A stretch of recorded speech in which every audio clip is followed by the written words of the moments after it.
Coming up on Arizona Collectibles. It just glistens in the light. I love that. There's a strong connection to these chairs in the Phoenix area. And that is just a stellar Limber signature. Tonight at 7:30 on Arizona PBS. Explore new ideas and new worlds here on Arizona PBS, a community service of Arizona State University. Tickets are now available for the annual Walter Cronkite Award for Excellence in Journalism Luncheon, held Thursday, October 19th at the Sheraton Grand Phoenix. Join media industry and community leaders in honoring award-winning co-anchors and co-managing editors of the PBS NewsHour, Judy Woodruff and the late Gwen Ifill. To learn more or to purchase tickets, call 602-496-0482 or visit cronkite.asu.edu/luncheon. Coming up next on Arizona PBS, Life and World. Discover so much more at azpbs.org/schedule, where it's easier than ever to find out what's on Arizona PBS. Access interactive digital and printable program guides, repeat times, and full episode descriptions. Watch program previews of best bets for the coming week. Search by title to find your favorite shows. You can even add programs to your calendar and get email reminders when they're about to start. It's easier than ever to find out what's on Arizona PBS. Discover so much more at azpbs.org/schedule. Coming soon to Arizona PBS. Deanne Griebel, now with Moores and Cabot Investments, serving investors since 1890, proudly supports quality programming on 8 Arizona PBS, 480-725-9602. Hospice of the Valley, medical, social, and spiritual care for patients nearing end of life and support for their families. A not-for-profit community hospice, HOV.org. From the Cronkite Studios in downtown Phoenix, this is Cronkite News. President Trump signs an executive order after Congress fails to repeal Obamacare. How this could affect your health care. Plus, Arizona's stepping up to help as California faces some of the worst wildfires in its history. And we sit down with Sheriff Paul Penzone, how the Maricopa County Sheriff's Office is moving forward and out of Arpaio's shadow. Cronkite News starts now. Good evening and welcome to Cronkite News on Arizona PBS. I'm Lysandra Marquez. And I'm Blakely McHugh. Thank you for joining us. President Trump taking matters into his own hands after Congress tried and failed to replace and repeal Obamacare.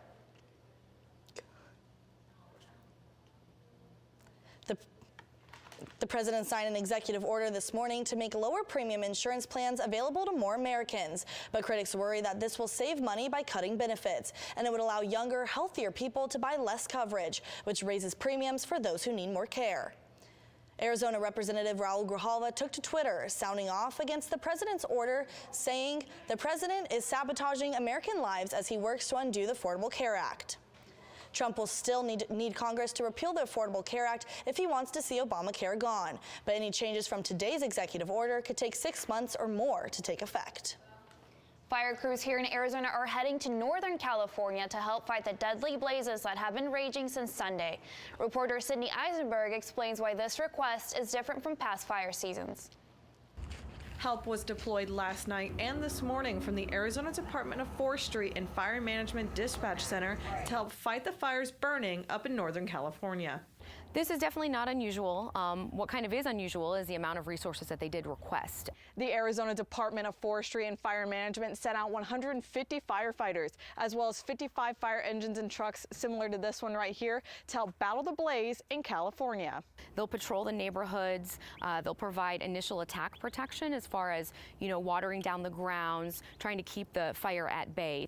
8,000 firefighters are currently tackling the 22 fires burning in Northern California. At least 29 people have died and 20,000 were forced to evacuate. The fires have burned more than 190,000 acres of land. In Phoenix, Sydney Eisenberg, Cronkite News. The California wildfires come just weeks after the Gulf Coast and Puerto Rico were ravaged by hurricanes, and recovery is a slow and expensive process. The U.S. House of Representatives passed a $36.5 billion disaster relief package today, but not all lawmakers support the decision. Republican Congressman Andy Biggs posted a video on Facebook saying he voted against the bill because of its contribution to the national debt, including bailing out homeowners who continue to build in floodplains. President Trump also concerned about providing relief to Puerto Rico, tweeting, "We cannot keep FEMA, the military and first responders who have been amazing under the most difficult circumstances in Puerto Rico forever." Lawmakers are also responding to the tragedy in Las Vegas, where more than 50 people were shot at and killed at a music festival less than 2 weeks ago. Representatives from Connecticut and Nevada are introducing the Keep Americans Safe Act. The bill would prohibit the transfer and possession of magazines that can hold more than 10 rounds of ammunition. People who like to target shoot may soon have new areas open up to their sport. Cronkite News reporter Holly Bernstein went down to Tucson to see what this means for public lands. The Department of the Interior issued an order to expand access for hunting, fishing, and recreational shooting on public land by January 13, 2018. Thomas Wacker has been a shooter for decades. I grew up in southwest Nebraska, where people hunt on all their days off. I mean, that's the thing we do. He's out at the Coronado National Forest, target shooting in preparation for a deer hunt. It's allowed there, but rules are different depending on what type of land you're on. The national park is extremely restrictive in terms of uses, whereas the forest bills itself as the land of many uses. But the new order from Interior Secretary Ryan Zink would expand the areas where recreational shooting is allowed and asks agencies to evaluate their own areas. It may not be appropriate in all cases, and the agencies will have to make that determination on their own. But he wanted it opened up for the largest range of public uses. Hart emphasizes safety when it comes to recreational shooting. Safety first, eye protection, ear protection, making sure that other standers by are behind the muzzle, and clearly the intent to police up whatever they've brought out here to use as targets. But Tom Hannigan, the president of Friends of Ironwood Forest, a nonprofit organization that works to protect the monument, says recreational shooting can get in the way of other uses of public land. There's probably a list of 20 things I could go through that are uses of the monument, and they're all somewhat in danger if target shooting is taking place. According to Hannigan, recreational shooters have used plants on the monument as targets and have left behind various personal targets as well. I've been on work details where we've had to clean up after recreational shooters and found everything from glasses and bottles to TV sets and one refrigerator. Wacker says he is for recreational shooting on public land, but says people should be responsible. I think people should be held accountable for leaving their trash here, which they should not do, but they do anyway. Cronkite News reached out to the Bureau of Land Management for comment, but they say it is too early to discuss the secretarial order. Holly Bernstein, Cronkite News. With so much controversy surrounding former Maricopa County Sheriff Joe Arpaio's pardon, many are wondering how the current sheriff plans to move forward. As Cronkite News reporter Bridget Dow tells us, Sheriff Paul Penzone plans to take a very different approach. After former Maricopa County Sheriff Joe Arpaio's criminal contempt of court case was dismissed, current Sheriff Paul Penzone says he's disappointed. He was, given the freedom without any accountability, whereas we are and will continue to be accountable because that's the right thing to do. So as the sheriff, when I look at that and I say we should all be treated equally under the law, there's a circumstance where many could argue that wasn't the case. Penzone says part of the reason he wanted to run for sheriff was because he was unhappy with what he saw Arpaio doing. He wants to reassure people that racial profiling and discrimination by officers will not be tolerated. We will not be engaged in immigration enforcement. Not only is it prohibited by the court orders, but it's not our primary responsibility. It's not our job. We have to enforce the laws in the state to keep everyone safe, regardless of who you are, where you come from. No different than our uniform, the color of it, or who we are, where we came from should not be a factor. It should be about enforcing the laws, being constitutional, being law-abiding before you are law enforcing, and to be an extension of the community at large. Penzone's office is still embroiled in the 2013 racial profiling court case in which deputies were found to be targeting Latinos in traffic stops. I think that the actions were in response to practices by my predecessor that were unethical and unlawful. We're doing everything within our powers to collaborate with the ACLU and the DOJ and the courts. We are law-abiding, and we are dedicated to owning this responsibility and overcoming it. Penzone says the employees MCSO hires should be just as diverse as the citizens they serve. We're just looking on a broader scale to be more strategic in our effort to reach out to communities that maybe in the past have been neglected. We haven't paid enough attention that there are talented people who have an interest in becoming detention officers or deputies. There's a career for everyone, whether it is, you're a CPA, whether you want to work as a dispatch, or whether you want to work in some form of administration. There's plenty of opportunity, but this organization has to reflect the community we serve, so we have to do a better job of recruiting across the board to everyone and then find talent in every community. Penzone also says he believes there's a major divide right now between law enforcement officers and the community they serve, and the first step? We have to be engaged, we have to be patient and listen to learn, and we also have to find ways to educate our community on the challenges we face, not only crimes that could affect them, but as law enforcement professionals, the challenges that we face so that we can be better at our job, because it has to be a shared relationship. In Phoenix, Bridget Dowd, Cronkite News. For more on our interview with Sheriff Penzone, visit cronkitenews.azpbs.org.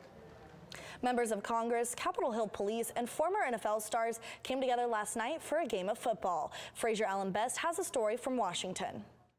Shedding their suits, ties, and partisan stripes, members of Congress donned jerseys and cleats Wednesday for a fierce but friendly game of touch football against the Capitol Police. Arizona Congresswoman Martha McSally was among them, eager for kickoff. So this is the culmination of weeks and weeks of practice early in the morning, out there on the field in rain and sunshine. The game has been played since 1998, but this year is different. The day comes less than 4 months after House Majority Whip Steve Scalise was shot at a baseball practice for another congressional charity game. Halftime recognized the bravery of Crystal Griner and David Bailey, 2 Capitol officers who responded to the attack. Please accept these autographed footballs. To see Steve Scalise and Crystal and David here, it's just awesome. I mean, it's a miracle they're all alive, and because of Crystal and David, it's a miracle that so many people are alive. Members, everybody was out there that day. But there was still another half of the football game to be played. Yeah, I mean, we still want to win, don't get me wrong, but we're really grateful for the Capitol Police. Going into the fourth quarter, the lawmakers were only trailing 7-0. Former Cardinals linebacker Ken Harvey remained optimistic from the sidelines. We're holding them with all the turnovers, everything that we've had. We're still holding them. But as the clock hits 0, the score stays the same. McSally is happy to have come together, but stays eager to settle the score. It was a great cause, great game, great camaraderie, good competition. You always want to win, though, so we'll be back in 2 years. Cronkite News, Fraser Allen Best, Washington. With midterm elections shuffling the congressional lineup, we can expect a rematch in 2019. Furniture superstore IKEA is setting up shop in Glendale. And other furniture stores are bracing for the competition. Coming up on Cronkite News, the economic impact the Swedish store could have in the West Valley. And a warning for older Arizonans, how scammers are targeting senior citizens. When a story comes in the morning, we're out the door as fast as we can go. But it's also great to spend more time in communities and produce projects. From the borderlands to the cities, the reservations, and even the state capitol, we want to get to the heart of the matter.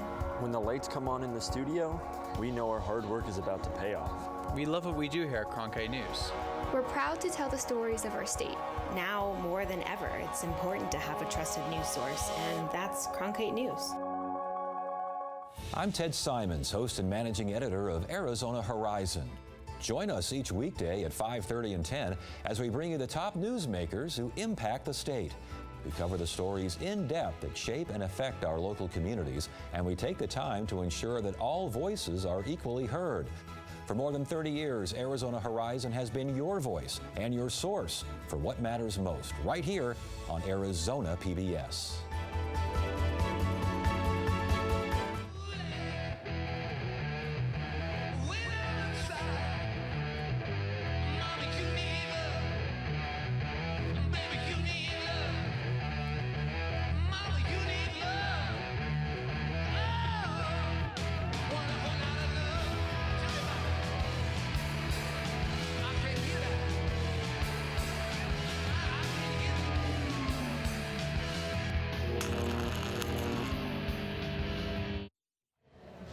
Governor Doug Ducey traveled across the pond today of an Arizona Cardinals game outside London. But the governor isn't just talking football. He's meeting with business and tourism leaders as well. Ducey says he's setting Arizona up to compete on the global market. The state exported more than $850 million in goods, including aircraft components, copper electronics, and military hardware to the UK just last year. Glendale will soon be home to another IKEA that's expected to stir up competition in the furniture business. Cronkite News reporter Erica Arrington shows us what economic impact this could have in the West Valley. An IKEA just like this one in Tempe will be right here below the 101 on Bethany Home Road, just south of the Cardinal Stadium. With the Swedish furniture store IKEA making its debut in Glendale, expect economic growth and business competition. One competitor, American Furniture Warehouse, is located just on the other side of the Loop 101. It would be a boon to those complementary businesses, that'd be restaurant and bar, entertainment venues that benefit from a greater density of people would benefit. Dennis Hoffman says having two furniture stores near each other provides the same benefit for shoppers as a cluster of car dealerships. Comparison shopping is easier when like businesses are in the same neighborhood. Shopper Julie Severson says even though people will be checking out the new store, she believes American Furniture can keep their customer base. If American Furniture stays more customer oriented and they do have products that are made in the USA, they would definitely get my business and a lot of my friends and family, because that's kind of how we roll. Hoffman says that American Furniture has more traditional products while IKEA has more contemporary and affordable designs, which will draw different kinds of customers. Competitors, furniture store competitors, of course, would feel the competition. But again, IKEA is really kind of a niche to its own. So it's pretty easy, it would seem to me, to differentiate oneself. Hoffman says that as the city of Glendale continues to grow, more pressure will be put on the roads and other infrastructure. In Glendale, Erica Arrington, Cronkite News. The new IKEA is expected to break ground next fall and be open in the spring of 2020. Senior citizens are often targeted by financial scammers because of a lack of income, failing memory, and social isolation can put them at risk. Those were the findings of a new report from the Arizona Public Interest Research Group. Cronkite News reporter Trevor Fay has details from our Washington bureau. Mike Litt of the Public Interest Research Group says Arizona ranks 10th in the nation for consumer complaints from older citizens to the Consumer Financial Protection Bureau. Older Arizonans are targeted by financial scammers because of their life savings, their Social Security benefits, home equity. They might also be at risk because of things that can come naturally with old age, like memory loss, which makes you vulnerable to false advertising and confusing terms.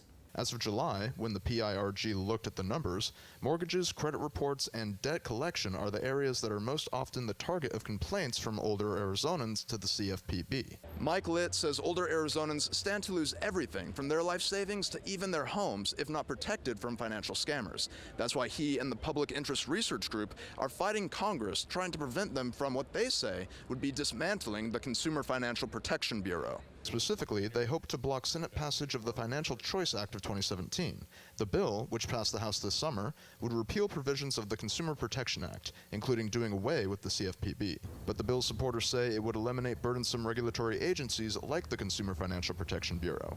Bill co-sponsor, Arizona Congressman Paul Gosar, said at the time that he supports a full repeal of the CFPB in its current form.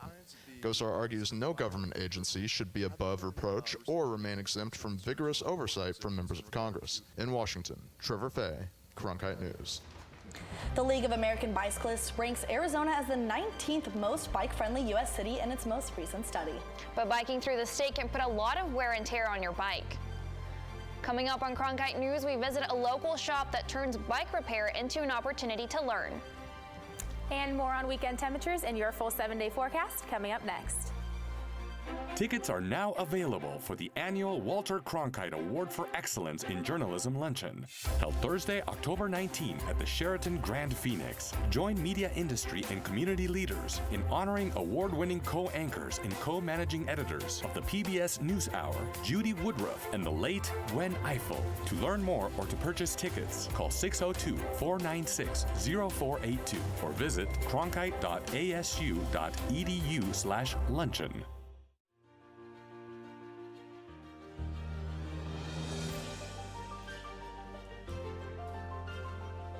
Officially from 36, and he hooks it in! Arizona State wins! Keeping one deep, and it is caught! Jalen Strong! Do you believe it?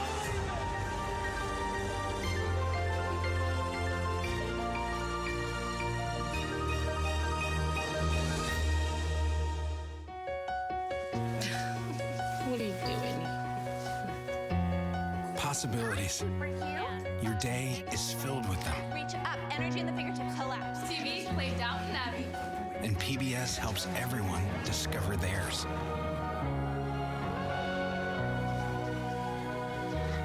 Anytime, anywhere. Up in the sky, you can see it. PBS, we're with you for life. We recycle trash, so why not bikes? A new shop in Mesa teaches cyclists of all ages how to repair, maintain, and recycle bicycles. Reporter Emily Richardson gives us a spin around the new location.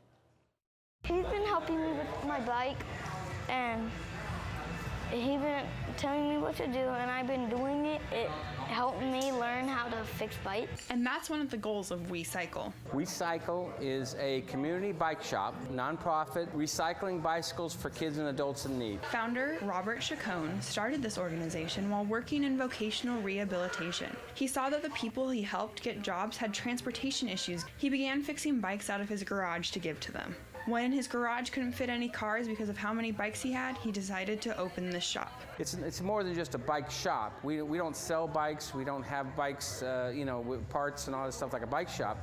We're just open to the public so they can come in and work on their bikes. So it's a good thing to teach people how to fix their own bicycles. And Chacon wants them to learn how at a young age. We try to teach the kids responsibility. We try to teach them recycling. We try to teach them that bicycles are a viable form of transportation. Leonel Puga came in with his brother. They had their eyes on two bikes that needed some work. I saw a bike and I really liked it. All the Puga boys needed to do was put in the work to get them road ready. My favorite part is really just teaching the kids. And for adults in need of wheels, all it takes is 8 hours of volunteering. Chacon is motivated to help anyone who has a desire to ride, no matter what age. I had a 90-year-old grandmother come in to get her great-grandkids bikes, but she had never ridden a bike before. She had never owned a bike or ridden a bike. And I fixed her a bike and I taught her how to ride a bike. In Mesa, Emily Richardson, Cronkite News. If you would like to donate to WeCycle or would like to learn how to work on your bike, the shop is located on Main Street in Mesa. And if you want to take your newly fixed bike out for a spin, you want the weather to be perfect. Holly Bach is tracking our weekend forecast. Holly, do we have some good biking weather in store?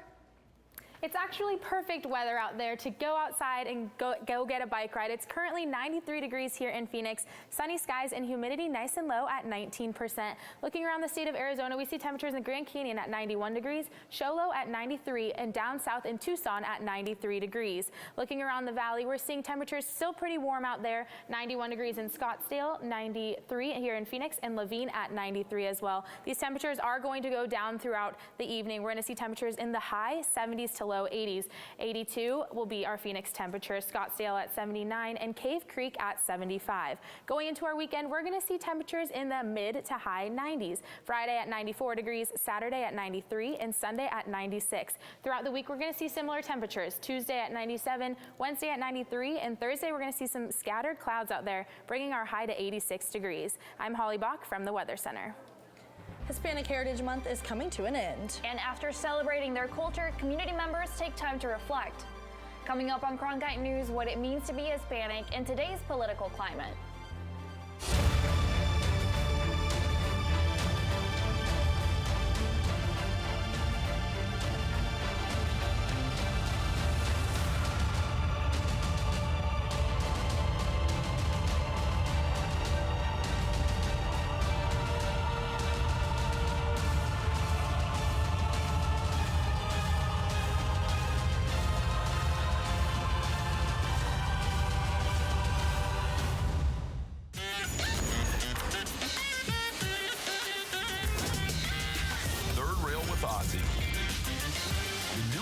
show where we tackle the taboo and debate the tough questions with some of the most interesting minds in the game.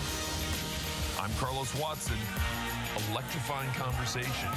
Friday, only on PBS.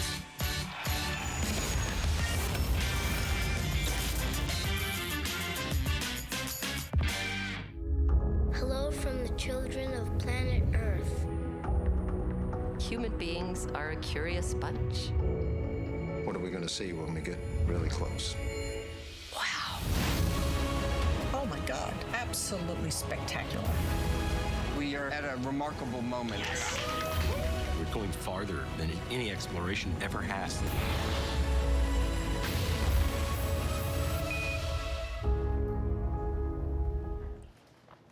Hispanic Heritage Month, a time to celebrate the cultural contributions Hispanic and Latino Americans make, is coming to a close this weekend. Cronkite News reporter Courtney Malley made a stop by Tour de Hispanica to discuss what it means to be Hispanic in 2017.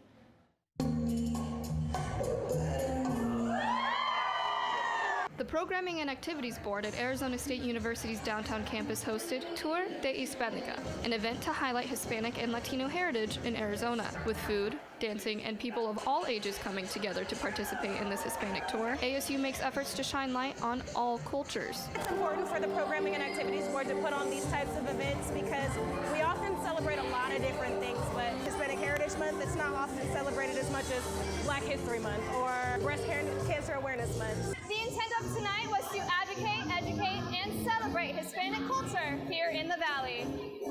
The focus is not only on past accomplishments, but also looks to the future for what it means to be Hispanic in the current political climate. It's important to learn about Hispanic culture and Hispanic Heritage Month because a lot of us recognize that currently we're being used as a scapegoat and like a political tool to elevate one's power. And so for me, being here creates a stance that we're here, we're existing, we're living, we're breathing. We won't let those political comments deter us in what we're celebrating. I don't necessarily think it's important to celebrate Hispanic Heritage Month just because of the political heat. I think it was already important to celebrate.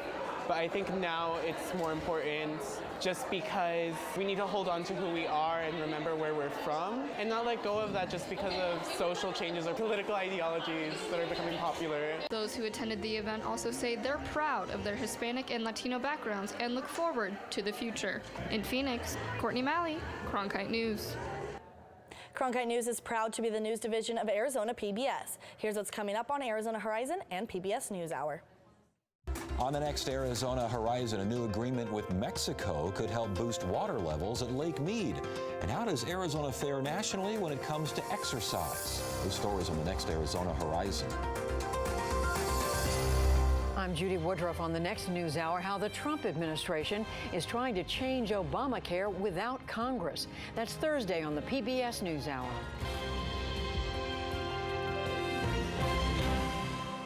That's it for Cronkite News tonight. Thanks for joining us. For top Arizona stories anytime, go to cronkitenews.azpbs.org.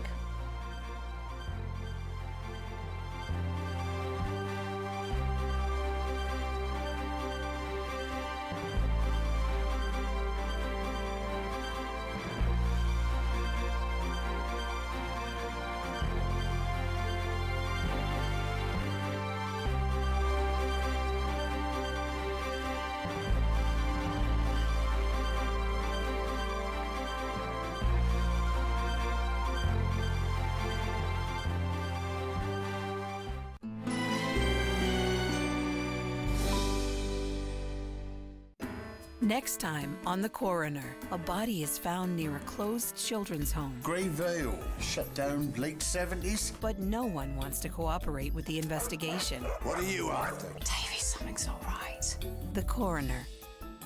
Tonight at 8 on Arizona PBS.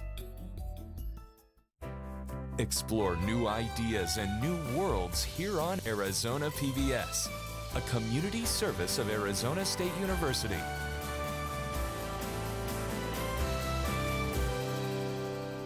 Tickets are now available for the annual Walter Cronkite Award for Excellence in Journalism Luncheon, held Thursday, October 19th at the Sheraton Grand Phoenix. Join media industry and community leaders in honoring award-winning co-anchors and co-managing editors of the PBS NewsHour, Judy Woodruff and the late Gwen Ifill. To learn more or to purchase tickets, call 602-496-0482 or visit cronkite.asu.edu/luncheon. Coming up next on Arizona PBS, Life and World. Hi, I'm Judy Woodruff, co-anchor of the PBS NewsHour. Preparing the next generation of journalists has never been more important than it is now. With its groundbreaking partnership with Arizona PBS, the Walter Cronkite School of Journalism and Mass Communication at ASU is revolutionizing journalism education to provide students with a real opportunity to work and learn under the supervision of veteran journalists, producers, directors, and editors on newscasts, investigative stories, and documentary productions. The Cronkite School and Arizona PBS, reinventing journalism education in the digital age. Coming soon to Arizona PBS. Next time on the Vietnam War. We were acting as bait. You know, go walk in the woods and draw fire. U.S. troops feel the strain of a different kind of war. We keep getting more and more operations thrown at us. I may take a 15-day leave to Tokyo to keep from cracking up. As the anti-war movement gains momentum back home. That was the biggest crowd any of us had ever been in. When the Vietnam War continues. Tuesday night at 8 on Arizona PBS. Support for Arizona PBS comes from viewers like you and from Friendship Village Tempe, a retirement community for over 30 years, offers independent living with residency options, lifelong learning classes, as well as continuing care. Information at friendshipvillageaz.com. Ironwood CRC, a member of the Association of Community Cancer Centers and the American Society of Clinical Oncology. Patients have access to clinical trials and conventional therapies, administered in a patient-centered environment.